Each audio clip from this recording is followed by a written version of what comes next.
토파보기 하고 있습니다. 함께 여행하고 있는데 지금까지는 하나님이 이집트의 노예였던 이스라엘 백성들을 어떻게 구원하셨는지 살펴보았습니다.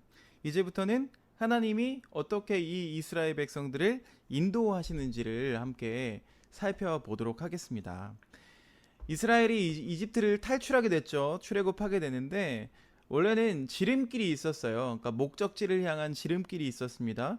그 길로 가면은 2주 정도, 보름 정도 걸리는 길이었는데 빠른 길이긴 하지만 그것이 최선의 길이 아니었습니다. 왜 그러냐면 중간에 적들이 포진해 있는 블레셋을 지나가야 되는 그런 상황이었기 때문에 이스라엘 백성들은 이제 갓 노예에서 탈출했기 때문에 싸울 여력이 없었습니다. 싸울 준비가 되어 있지 않았어요. 그래서 하나님이 말씀하셨습니다. 이 백성이 전쟁을 하게 되면 마음을 돌이켜서 이집트로 돌아갈까 하노라.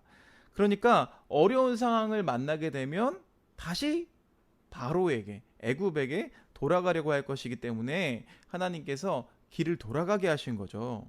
자, 하나님이 인도하시는 길은 이렇게 순탄하지가 않습니다. 출발한 지 얼마 안 돼서 이제 앞에는 홍해 바다가 있고요. 뒤에는 바로의 군대가 쫓아오고 있어서 그 가운데 끼어서 옴짝달싹 못하는 상황이 되어버리죠. 하나님은 바로 이때에 이스라엘에게 여러 가지를 가르칠 계획이 있으셨습니다. 그냥 이스라엘을 단순히 그 목적지로 이동시키는 것 이상의 목적을 가지고 계셨다는 거예요. 자, 이스라엘 백성은요, 이제 새로운 전환을 맞이하고 있습니다. 주님이 이 모세에게 이 애굽과의 최후의 결전이 벌어질 것이라고 말씀하고 계세요. 이 출애굽기 14장 1절부터 4절 말씀 보면 하나님의 전략이 등장하는데 이 전략은 사실은 말도 안 됩니다. 하나님은 이집트로 벗어나서 이제 행진 중이던 이 이스라엘에게 다시 돌아가서 바다와 사막 가운데에 장막을 치라고 명령하셨습니다. 바로가 쫓아오는 그 바로의 군대 사이에, 홍해바다와 그 사이에 진을 치라고 명령하신 거예요. 꼼짝없이 포위가 되는 거죠. 그러니까 진퇴양난이라고 하죠. 진퇴양난에 놓이게 되는 거예요. 자, 쫓아오는 그 이집트 군대들, 바로의 군사들을 보고 이스라엘 백성들이 어떤 반응을 보였을까요?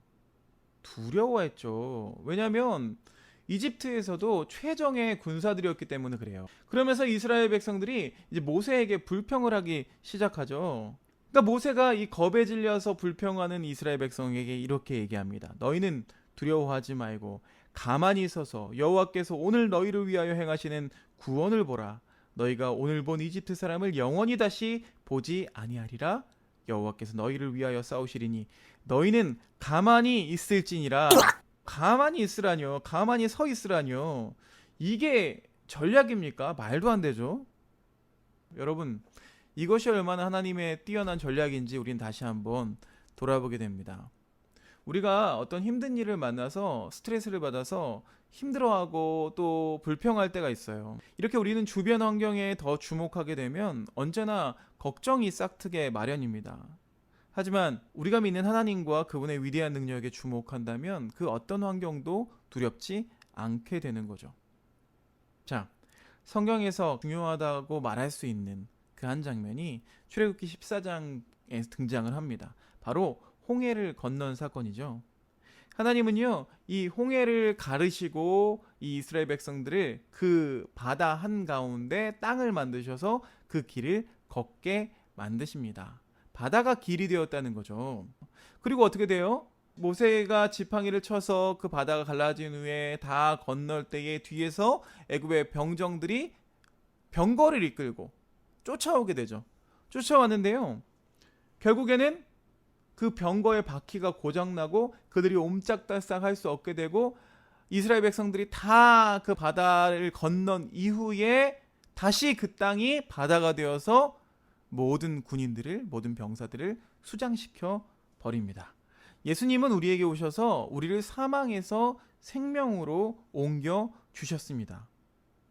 그리고 우리가 사망에서 생명으로 옮겨짐을 기념하면서 세례를 받죠. 물로 세례를 받습니다. 예수님도 받으셨어요. 이 세례는요, 그리스도와 함께 죽었고 그와 함께 장사되었고 이제 다시 살아날 것을 의미하는 예식입니다. 여러분, 이스라엘 백성들이 이 세례의 과정을 이 일을 통해서 겪게 되었다는 거죠. 다시 태어나게 되었다는 것입니다. 사랑하는 하나틴즈 여러분, 우리 삶에 어려움이 있을 수 있어요. 우리 삶에 모세 앞에 놓인, 이스라엘 백성 앞에 놓인 홍해와 같이 또 뒤에서 쫓아오는 그 무언가에 포위되어서 진퇴양난에 놓일 수도 있습니다. 그러나 그런 우리의 인생 가운데서 그 상황과 환경에 주목하지 않고 우리와 함께 싸우시는 하나님을 주목하게 될 때 우리는 다시 태어나는, 하나님의 은혜로 사망에서 생명으로 옮겨지는 놀라운 경험, 그 경험을 하게 될 줄로 믿습니다.